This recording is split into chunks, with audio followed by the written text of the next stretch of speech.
We have arrived. We are at chapter 15 of Cybernetics, the final chapter, and we have a good one today.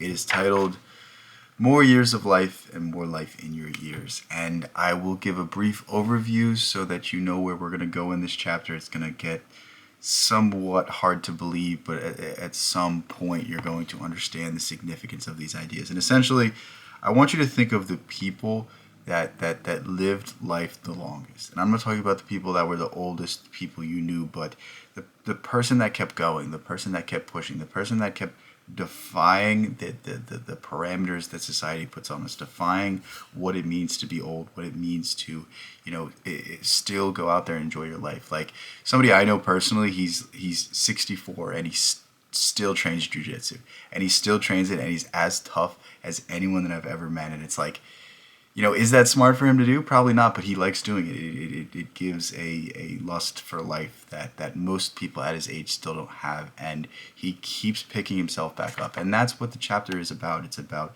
redefining the way that you view your life, redefining the way that you view your health, because it's very easy to say, oh, I'm old, I can't do this, or oh, I'm this, I can't do this, but like, why not at least try? Why not at least pursue some avenue? There's so many people that immediately say, well, this isn't good for me. My doctor says not to do this. And I'm not saying to go against medical advice, but I'm sure there's a way to get what you want out of life at a lesser level, at an easier level. You can always do more than what you're doing right now. You could always find a avenue in which you could get that desire fulfilled. And that's what this chapter is about. So without further ado, let's get into it.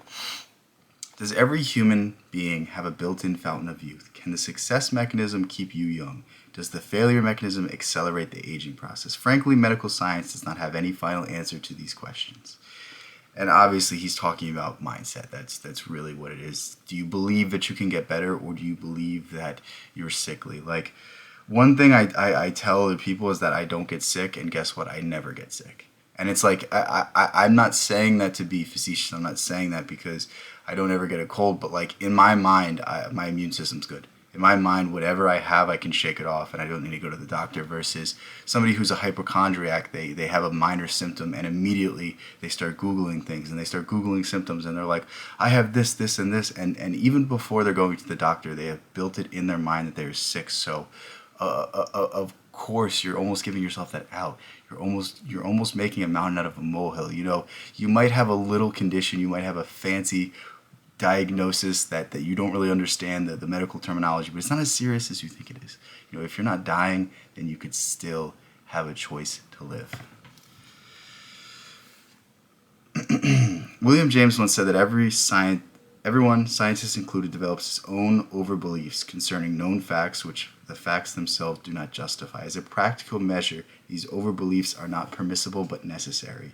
And what he's saying is we create our own myths in which we view the world. So, you have a certain religious lens. You think that certain things caused by God or caused by the devil.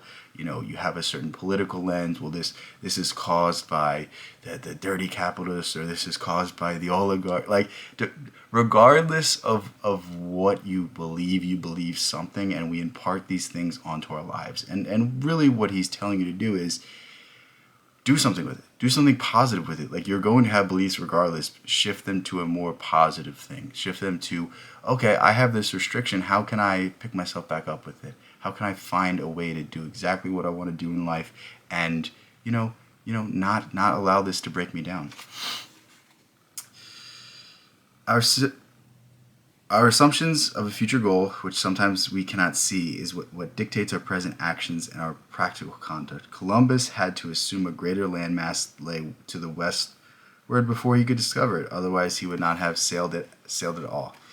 Or, having sailed, would not have known whether to set his course to the south, east, north, or west. Scientific research is possible only because of faith in assumptions. Research experiments are not helter-skelter or aimless, but directed and goal-oriented. And what he's saying here is very significant, because we always have a hunch before we have a solution. We always, in some way, have some indication that this might be the truth before we can see it through, and have faith in those assumptions. This is something that Einstein said. I'm not sure if he said it in this book or another book I was reading, but I saw Einstein say something along the lines of, all scientific discoveries are first found through intuition and then proved through science. Life force, the secret healing, and the secret of youth. I believe that the physical body, including the physical brain and nervous system, is a machine composed of numerous smaller mechanisms, all purposeful or goal directed. I do not believe, however, that man is a machine. I believe the essence of man is that which animates this machine. That which inhabits the machine, directs and controls it, and uses it as a vehicle. He's talking about the soul. Man himself is not the machine any more than the electricity is the wire over which it flows, or the motor which it turns. I believe the essence of man is what Dr. J.B. Ryan calls extra-physical. His life or vitality, his consciousness, his intelligence, and sense of identity, that's that which he calls I. Very Neville Goddard of him to say it that way. For many years, individual scientists, psychologists, I can't believe I can't say that, physiologists, biologists have suspected there was some sort of universal energy or vitality which ran through the human machine, and the amount of this energy available and the way it was utilized explained why some individuals were more resistant to diseases than others. This is something that I feel like is not really well studied, and I think you really only see in the esoteric spheres. This is funny enough, the first instance of the study of this comes from like Freemasonry that I can think of, which is the generative principle, which is, don't look it up, it's a waste of time, but it's interesting to see how some of these ideas intersect and how some of these ideas are really just rediscovered ancient knowledge.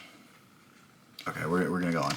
Science discovers the life force. Today, this life force has been established as a scientific fact by Dr. Hans Selye, I hope that's how you say it, of the University of Montreal.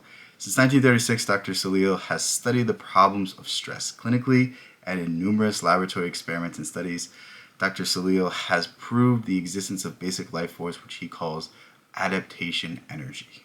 Okay, so really what he's going to explain is how can we deal with stress? How well do we deal with stress? How do we face adversity, and how do we triumph over it? And you know, I need you to understand this, because this is really what the rest of the chapter is going to be, is that we put too much importance into things. We put too much importance and significance on the things, and most of these things aren't actually real. Think about it this way. Like, Seneca has this quote, and I think this sums up the entire idea of overthinking perfectly, and it's that we suffer more in our own minds than we do in reality.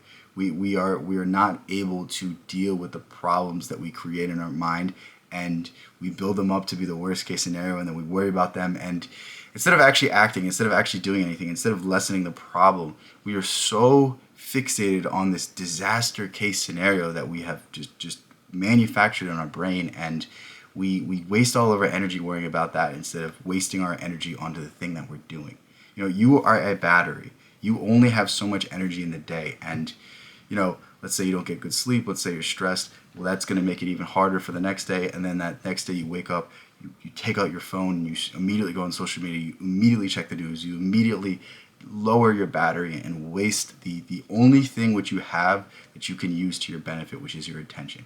Your attention is your greatest superpower. If you could direct yourself onto something productive, onto something fruitful for even an hour a day, you will see yourself excel. But it's very difficult to do that because we allow things to have importance in our lives that are not important at all. Even if we think they're important, we have to lower the level of importance, because the more stress we have when we're dealing with problems, the less we are going to be able to adapt and use rationality. You know, think about a video game. You know what to do in a video game because it's not real to you. It's not stressful to you. So there might be 50 enemies in front of you, but you're not worried.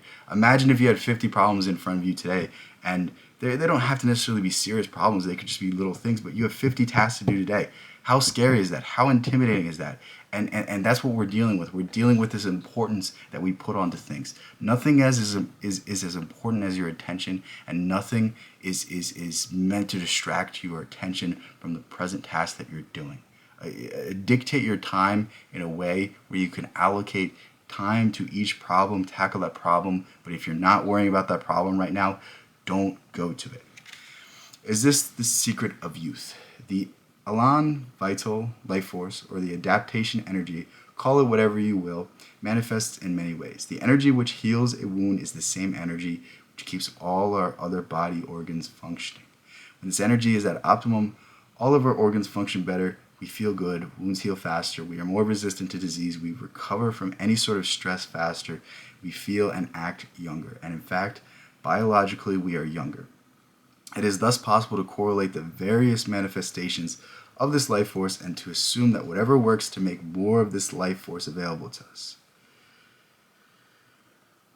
Whatever opens to us a greater influx of life stuff, whatever helps us utilize it better, literally helps us all over. So think about this as like positive energy or positivity, or, I don't know if meditation is really studied in this way, but there's just, anybody that you hear talk about meditation will tell you like a weight was lifted off my chest. I didn't just feel better mentally, I felt better physically. My body relaxed, my muscles got looser, and my physical symptoms were not as strong. And it's because the importance we put onto things dictates everything. And when we don't put such importance on things, when we allow ourselves to heal in due time, then we don't put the necessity or the force into the world that then creates resistance, that then creates problems.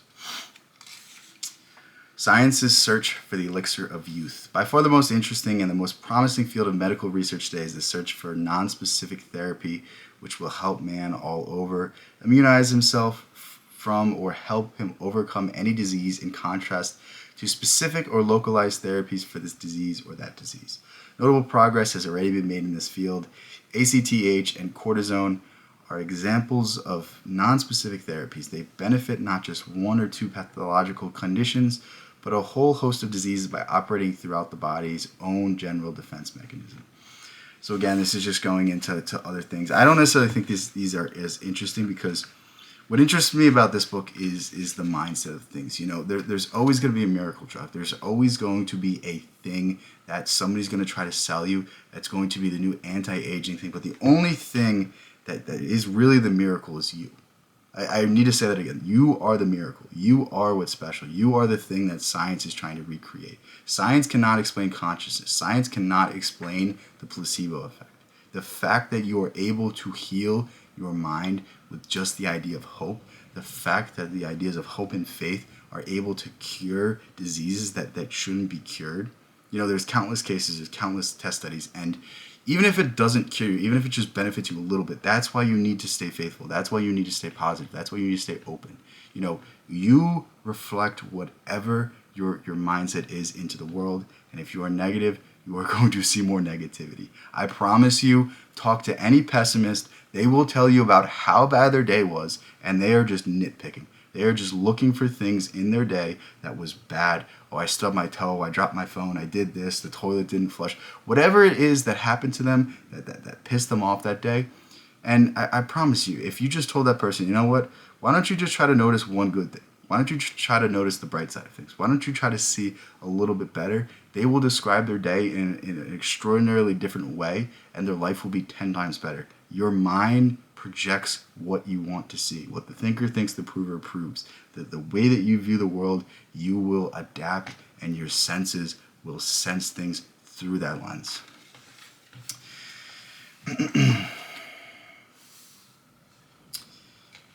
I'm just skipping around here because it's still in this same thing. How your thoughts, attitudes, and emotions act as a non-specific therapy. I began to look for other factors or common denominators. And again, I skipped a few pages here, so like if you're very interested into the things that he's saying in this book, I don't remember when this book came out. It came out a while ago, and I don't know. You could maybe do your own research into the things that he's talking about and if they were very fruitful. But again, I find this book interesting for how it approaches the mind, not necessarily how it approaches the body. How your thoughts, attitudes, and emotions act as a non-specific therapy. I began to look for other factors or common denominators which might explain why the surgical wounds of some patients heal faster than others.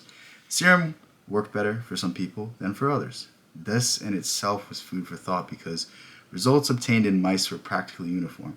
Ordinarily, mice do not worry or become frustrated. Frustration and emotional stress can be induced in mice, however, by immobilizing them so that they cannot have freedom of movement. This is awful to think about. I hate just imagining them testing stuff on animals. Immobilization frustrates any animal. Laboratory experiments have shown that under emotional stress or frustration, very minor wounds may heal faster, but any real injury is made worse, and healing sometimes made impossible. It has also been established that the adrenal glands react very much the same way to emotional stress and the stress of physical tissue damage. So what he said there was very important. If you are stressing yourself out, it's going to take you longer to heal the thing. It's going to prevent your adrenal glands from giving you the proper response that's going to allow you to recover and heal and get over that scar, whether it's emotional, whether it's physical. How the failure mechanism injures you. Thus, it might be said that frustration and emotional stress, parentheses, those factors which previously described as the failure mechanism, and parentheses, literally add insult to injury wherever the physical body suffers damage. The physical damage is very slight. Some emotional stress may stimulate the defense mechanism into activity. But if there is any real or actual physical injury, emotional stress adds to and makes it worse. This knowledge gives us reason to pause and think. If aging is brought about by using up of our adaptation energy, as most experts in the field seem to think, then our indulging ourselves in negative components of the failure mechanism can literally make us old before our time. Philosophers have long told us, and now medical research confirms, that resentment and hatred hurts us more than the person we direct them against. And that's where the powerful aspect of this chapter comes in. That's where we really get to the interesting facet of this. It's that your mind dictates your healing. Think your bodily functions are controlled by your mind, and the emotions and the mood that you hold are going to dictate really the speed and the ability for you to recover.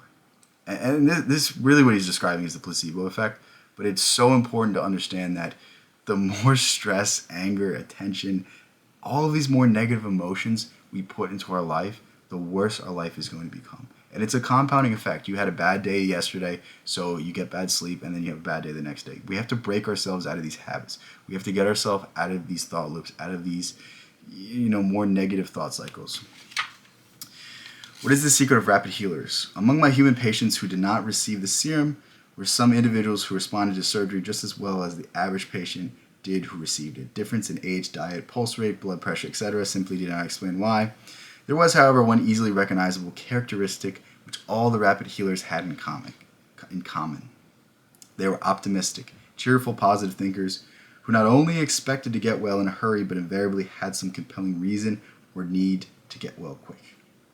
They had something to look forward to, and not only something to live for, but something to get well for. I've got to get my job. I've got to get back on the job. I've got to get out of here so I can accomplish my goal, were common expressions. In short, they epitomize those characteristics and attitudes which I had previously described as a success mechanism. I am not only in these observations. I'm not alone in these observations. Wow, it's getting hard to read. Dr. Clarence William Lieb says, experience has taught me to regard pessimism as a major symptom of early fossilization. It usually arrives with the first minor symptom of physical decline. And really what he's saying here is very important. Is that when we keep our lust for life, when we keep our ability to see the good and keep our ability to keep going on, then we find something in life, and we find something later in life as well. Like, there are so many people that are unable to really get through the struggles of old age, and they kind of shut down. Think about people that, they retire from their job and immediately they look 10 years older. It's because they no longer have the need or the push or the drive to keep going. And it's it's really sad to see this decline, and it's really sad to see that, like, people are actively not living their life as much as they could be. That's one of the saddest things that you could ever see, is that somebody got to the end of things, they made their money, they were able to retire, they were able to successfully, navigate this world and really go through the most difficult aspect, and they didn't get to enjoy it. And it sucks, because our entire life we're focused on the idea of, if I work hard enough, at the end I can enjoy it. And that simply isn't the truth for people. That simply isn't the end-all be-all, because there's a whole lot of people that retire and don't find anything, and just end up withering away. It's a sad reality. I don't know the answer, because I'm not you, and I can't tell you what you should do with your life. I can't tell you in which direction you should go, but all I know is that I know there's something in your life that you enjoy doing. If there isn't, then you have to go find it, because you owe yourself a duty to enjoy life. Activity means life. When we decide to curtail mental and social activities, we stultify ourselves. We become set in our ways, bored, and give up our great expectations. I have no doubt but that you could take a healthy man of 30 and within 5 years make an old man of him if you could somehow convince him that he was now old, that all physical activity was dangerous, and that mental activity was futile. There's even a lot of my friends as I'm, getting into my mid-20s, that really seem, and I wouldn't say give up, but I'm just saying that they don't partake in the same physical activities when they were younger, and they just look older on their face. It's not even saying that like they necessarily look older, but just that light in their eyes is dimmer. They don't have that same lust for life. They don't have that same ability to just spring up and say, let's go do this, let's go do this. They don't have the same vigor, the same energy to go out into the world, and I'm not even saying conquer it, but just to explore, just to in some way find what they're looking for. Okay, so Dr. John Schindler, in his famous book How to Live 365 Days a Year, Prentice Hall, Inc., Inglewood Cliffs Studio, I don't know why I read that, pointed out what he has believed to be 6 basic needs that every human being has. 1, the need for love. 2, the need for security. 3, the need for creative expression. 4, the need for recognition. 5, the need for new experiences. 6, the need for self-esteem. To these 6, I would add another basic need, the need for more life, the need to look forward to tomorrow and to the future with gladness and anticipation. I would certainly agree with that. Okay, so he's really just explaining that last point here, and I'm just going to kind of skip the end because I think it's kind of repeating itself. But again, I really urge you to pick up this book for yourself because it's one of those books that you read and you're like, there's definitely something in here, and there's definitely something to be studied here, and there's definitely something to go back into and revisit. This is something that I really found myself thinking about more and more as I was going back through this book with you guys and rediscovering some ideas that I first read in this book, 3 years ago or 2 years ago. I can't remember exactly when I read this book, but essentially I read this book a while ago, and going back through it, some things make more sense. Some things I've just stumbled upon myself, and I'm like, this book, it was already in here. All I had to do was go back and read it and see what it was telling me to do. But we all have our own path. We all have our own way of discovering things, and yeah. So the last paragraph of the book. Sorry, I'm losing my voice. The best self-image of all. Finally, let us not limit our acceptance of life by our own feelings of unworthiness. God has offered us forgiveness and the peace of mind and happiness that come from self-acceptance. It is an insult to our Creator to turn our backs upon these gifts, not to say that His creation man is so unclean that he is not worthy or important or capable. The most adequate and realistic self-image of all is to conceive of yourself as made in the image of God. You cannot believe yourself the image of God deeply and sincerely with full conviction and not receive a new source of strength and power. These ideas and exercises in this book have helped many of my patients get more living out of life. It is my hope and my belief that they will do the same for you. And then there's the index.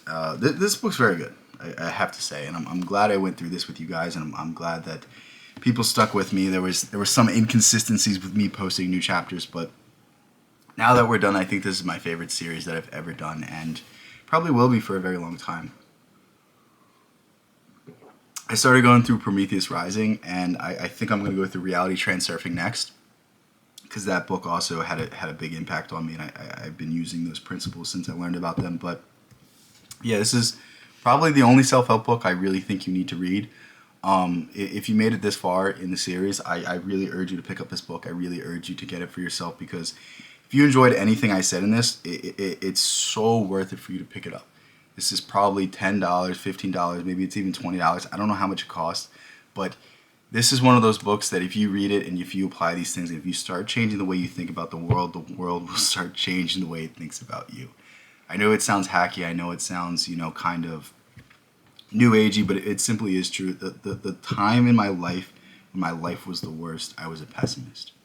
The times in my life when my life is the best, it's because I'm being an optimist. It's because I believe that I can face problems. It's because when something goes wrong, I know how to face it. I know that, you know what, this challenge is something that's building me up for the next success. And it's all these little tricks that you will learn in this book and all these little ways of reframing your life that you can go through it in a way where you can be happy.